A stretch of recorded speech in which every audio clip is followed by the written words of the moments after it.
بسم اللہ الرحمن الرحیم۔ السلام علیکم ویورز، آپ دیکھ رہے ہیں صراط مستقیم سعودی نیوز چینل۔ سعودی عرب میں سیکیورٹی اداروں کی جانب سے ایک بڑی کارروائی کی گئی ہے جس میں 25 افراد کو گرفتار کیا گیا ہے۔ ان کی گرفتاری کی وجہ کیا ہے؟ سعودی پبلک پروسیکیوشن کا بھی ایک تازہ ترین بیان جاری ہو گیا ہے جس میں بتایا گیا ہے کہ مشرقی ریجن میں 25 افراد کو جو پولیس نے گرفتار کیا ہے، ان کے خلاف مزید اقدامات کیے جا رہے ہیں۔ یہ افراد مختلف مقامات پر لوگوں کو پریشان کرتے تھے، عوامی پارک میں لوگوں کے ساتھ بدتمیزیاں کرتے تھے۔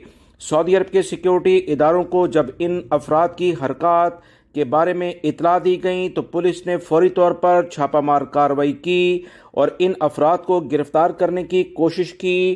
تو یہ کیونکہ 25 کے قریب ایک گروہ کی طرح کام کر رہے تھے، تو جس میں انہوں نے پولیس کی گاڑی پر بھی حملہ کیا۔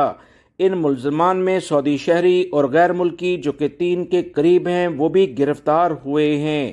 سعودی عرب کے سیکیورٹی اداروں نے حفر الباطن میں یہ اہم کارروائی کی ہے جہاں مختلف پارکوں، تفریح گاہوں میں ان افراد نے اپنا اثر و رسوخ جمایا ہوا تھا۔ فوری طور پر سیکیورٹی اداروں نے ان کے خلاف کارروائی کرتے ہوئے ان تمام لوگوں کو گرفتار کیا ہے۔ سعودی عرب کی پولیس نے تمام لوگوں کو، سعودی شہریوں یا غیر ملکی، اس بات کا یقین دلایا ہے کہ اطمینان رکھیں، پولیس بھرپور کارروائی کے لیے تیار ہے۔ امن و امان ہو یا لوگوں کی جان و مال سے متعلقہ کوئی بھی ایشو ہو، ہر لیول پر ان کی مدد کی جائے گی۔ یہ مملکت کی اولین ترجیح ہے۔ غیر ملکی ہوں یا سعودی شہری، جو بھی قوانین کو اپنے ہاتھ میں لیں گے ان سے سختی سے نپٹا جائے گا۔ ویڈیو لائک کر کے شیئر بھی کیجیے گا۔ السلام علیکم۔